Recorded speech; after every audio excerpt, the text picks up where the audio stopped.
രണ്ടാം ലോക മഹായുദ്ധത്തിന് ശേഷം ആദ്യമായിട്ട് അമേരിക്ക ഒരു ശത്രു രാജ്യത്തിന്റെ കപ്പൽ ആക്രമിച്ച് മുക്കി. ഇറാൻ നേവിയുടെ ഭാഗമായ IRIS ദേന എന്ന കപ്പലാണ് അമേരിക്കൻ സേന ആക്രമിച്ച് തകർത്തത്.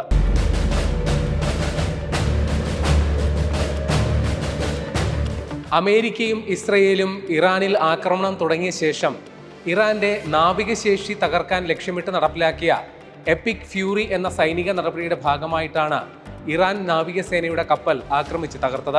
ഇറാനിൽ അമേരിക്കയുടെയും ഇസ്രയേലിന്റെയും സൈനിക നടപടി ഒരാഴ്ച പിന്നിട്ടു.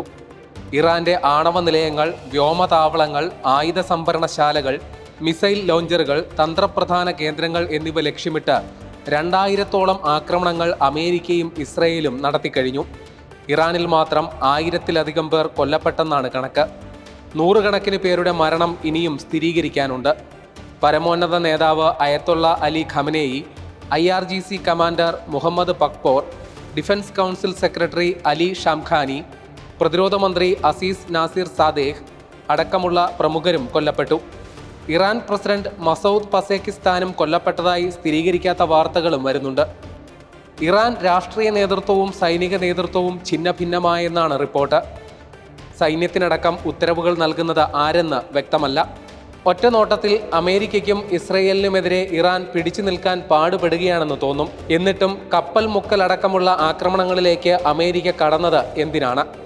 അമേരിക്ക എന്താണ് ഭയപ്പെടുന്നത്?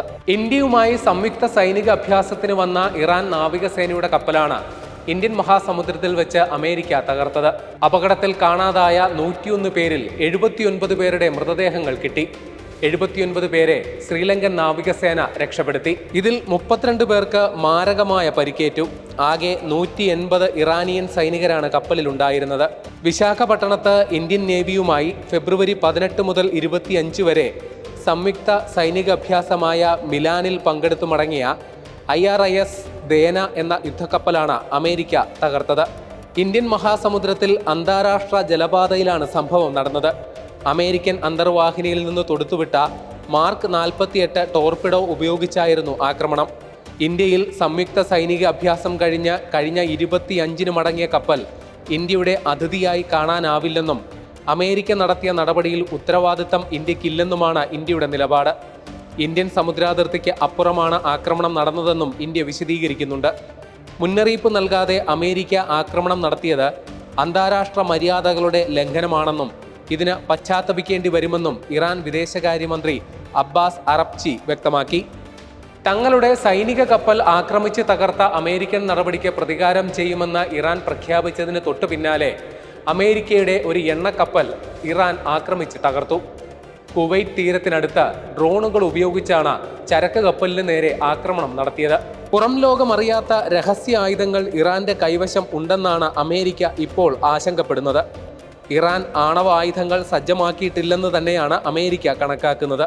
എന്നാൽ അതിവിനാശകരമായ ബാലിസ്റ്റിക് മിസൈലുകൾ ഇറാന്റെ കൈവശമുണ്ടെന്ന് തന്നെയാണ് കണക്കാക്കുന്നത്. ഇതുകൂടാതെ അന്താരാഷ്ട്ര എണ്ണ വിപണിയിൽ പ്രതിസന്ധി ഉടലെടുക്കുകയും ഇറാൻ ഹോർമൂസ് കടലിടുക്ക് അടക്കുക കൂടി ചെയ്തതോടെ പ്രതിസന്ധി രൂക്ഷമായിട്ടുണ്ട്. എണ്ണ വിലയിൽ വൻ കുതിച്ചുചാട്ടമാണ് ഇപ്പോൾ ഉണ്ടായിരിക്കുന്നത്. ക്രൂഡ് ഓയിൽ വില $85 അടുത്ത ദിവസങ്ങളിൽ എണ്ണവിലയിൽ 10% വരെ വർധന ഉണ്ടാകുമെന്നും വിദഗ്ധർ വിലയിരുത്തുന്നു. സ്വർണ്ണവിലയിലും വലിയ അനിശ്ചിതത്വം തുടരുന്നു. ഈ സാഹചര്യത്തിൽ ഇറാനെ പരമാവധി സമ്മർദ്ദത്തിലാക്കാനും കുറഞ്ഞ സമയത്തിൽ ലക്ഷ്യം നേടാനും കണക്കാക്കിയാണ് യുദ്ധം ഇന്ത്യൻ മഹാസമുദ്രത്തിലേക്കടക്കം വ്യാപിപ്പിച്ചുകൊണ്ടുള്ള അമേരിക്കൻ നടപടി. ഇറാൻ തൊടുത്തുവിടുന്ന ബാലിസ്റ്റിക് മിസൈലുകളാണ് ഇസ്രയേലിനും മിഡിൽ ഈസ്റ്റിലെ അമേരിക്കൻ സൈനിക താവളങ്ങൾക്കും ഭീഷണിയായുള്ളത്. ഇത് ലഘൂകരിക്കാൻ ഇറാന്റെ 300-ഓളം ബാലിസ്റ്റിക് മിസൈൽ ലോഞ്ചറുകൾ തകർത്തു എന്നാണ് ഇസ്രയേൽ അവകാശപ്പെടുന്നത്. ഇറാൻ ആണവായുധങ്ങൾ തയ്യാറാക്കാൻ രഹസ്യ നീക്കങ്ങൾ നടത്തിയെന്നും എന്നാൽ അത് പരാജയപ്പെടുത്തിയെന്നും ഇസ്രയേൽ അവകാശപ്പെടുന്നുണ്ട്. തെഹ്റാനിലെ മിൻസദേയിൽ രഹസ്യ ഭൂഗർഭ അറയിലാണ് ഇറാൻ ഇതിനായുള്ള നടപടി സ്വീകരിച്ചതെന്നും ഇറാൻ ആണവ ശാസ്ത്രജ്ഞരുടെ നീക്കങ്ങൾ നിരീക്ഷിച്ചാണ് ലക്ഷ്യസ്ഥാനം കണ്ടെത്തിയതെന്നും ഇസ്രയേൽ അവകാശപ്പെടുന്നു. ഇസ്രയേലിലെ ടെൽ അവീവ്, ജെറുസലേം എന്നിവ ലക്ഷ്യമിട്ട് ഇറാൻ മിസൈൽ ഡ്രോൺ ആക്രമണം തുടരുകയാണ്. മിഡിൽ ഈസ്റ്റിലെ അമേരിക്കൻ സൈനിക താവളങ്ങളുള്ള കുവൈറ്റ്, ഖത്തർ, ബഹ്റൈൻ, UAE എന്നിവിടങ്ങളിലും ഇറാന്റെ ആക്രമണം നേരിട്ടുകൊണ്ടിരിക്കുകയാണ്. ഇറാൻ ആണവായുധങ്ങൾ കൈവശം വെക്കുന്നില്ലെങ്കിലും അത് ഏത് നിമിഷവും സ്വായത്തമാക്കാനുള്ള ശ്രമങ്ങൾ ഇറാൻ നടത്തുന്നു എന്നുള്ളതാണ് അമേരിക്കയും ഇസ്രയേലും ആരോപിക്കുന്നത്. സെംനാൻ പ്രവിശ്യയിലെ 6 ഭൂഗർഭ അറകളിൽ ആണവ പോർമുനകൾ സജ്ജീകരിച്ചിട്ടുള്ള ബാലിസ്റ്റിക് മിസൈലുകൾ തയ്യാറാക്കുന്നു എന്നുള്ളതാണ് അമേരിക്കയുടെയും ഇസ്രയേലിന്റെയും ആരോപണം. ഭൂഗർഭ മിസൈൽ നഗരങ്ങൾ ഇറാൻ സജ്ജമാക്കിയിട്ടുണ്ട്. ഹോർമൂസ് കടലിടുക്കിന് സമീപം തയ്യാറാക്കിയ ഭൂഗർഭ അറകളിൽ കപ്പൽ വേദ മിസൈലുകളടക്കം സജ്ജമാക്കിയിട്ടുണ്ട്. ഡ്രോൺ ഹബ്ബായി അറിയപ്പെടുന്ന ഇറാൻ വൻതോതിൽ ഷഹീദ് ഡ്രോണുകളും സജ്ജമാക്കിയിട്ടുണ്ട്. അമേരിക്കയുമായി സംഘർഷം തുടങ്ങിയ ശേഷം മാത്രം ഇറാൻ 2000-ഓളം ഷഹീദ് ഡ്രോണുകൾ തൊടുത്തുവിട്ടിട്ടുണ്ട്. ഒരു ഷഹീദ് ഡ്രോണിന് $48,000 വില കണക്കാക്കുന്നത്. ഇതിനെ തടഞ്ഞിടാൻ ഉപയോഗിക്കുന്ന വ്യോമ പ്രതിരോധ സംവിധാനത്തിനും അതിൽ ഉപയോഗിക്കുന്ന മിസൈലിനും ഷഹീദ് ഡ്രോണിന്റെ 10 മടങ്ങ് ചെലവ് വരും. അമേരിക്കൻ വ്യോമ പ്രതിരോധ സംവിധാനമായ പാട്രിയറ്റിന് ഒരു മിസൈൽ തൊടുക്കുന്നതിന് $30 ലക്ഷം ചെലവാകും. 2500 കിലോമീറ്റർ വരെ സഞ്ചരിക്കാൻ ശേഷിയുള്ള ഷഹീദ് ഡ്രോൺ ആയിരക്കണക്കിന് ഇറാൻ നിർമ്മിച്ചിട്ടുണ്ട്. അതിനെ തടയാനുള്ള പാട്രിയറ്റ് സംവിധാനം പരിമിതമായേ അമേരിക്കയുടെ കയ്യിലുള്ളൂ. ഇറാൻ മിസൈൽ ഡ്രോൺ ആക്രമണം തുടർന്നാൽ അതിനെ പ്രതിരോധിച്ചു നിർത്താനുള്ള അമേരിക്കൻ ആയുധശേഷിയും കുറയും.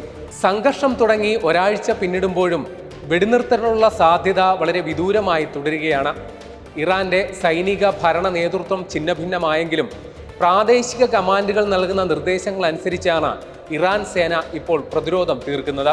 അതേസമയം യുദ്ധം അവസാനിപ്പിക്കണമെന്നാവശ്യപ്പെട്ട് അമേരിക്കൻ സെനറ്റിൽ അവതരിപ്പിച്ച പ്രമേയം വോട്ടിനിട്ട് തള്ളി. 100 അംഗ സെനറ്റിൽ 52 പേർ ട്രംപിനെ അനുകൂലിച്ചു. പരിമിതമായ ആക്രമണം നടത്തുമെന്നാണ് ട്രംപ് ആദ്യം പ്രഖ്യാപിച്ചിരുന്നത്. എന്നാൽ യുദ്ധം മാസങ്ങൾ നീണ്ടാലും അത്ഭുതപ്പെടേണ്ടെന്നാണ് നിലവിലെ റിപ്പോർട്ടുകൾ സൂചിപ്പിക്കുന്നത്. വെടിനിർത്തലിന് ഇറാൻ അനൗദ്യോഗികമായി അമേരിക്കയെ മധ്യസ്ഥൻ മുഖേന സമീപിച്ചതായും റിപ്പോർട്ടുകളുണ്ട്. എന്നാൽ ഭരണ നേതൃത്വവും സൈനിക നേതൃത്വവും ഇല്ലാതായ ഇറാനിൽ ആരാണ് പുതിയ അധികാര കേന്ദ്രം എന്നതിൽ വ്യക്തത വരണമെന്നാണ് അമേരിക്കൻ നിലപാട്.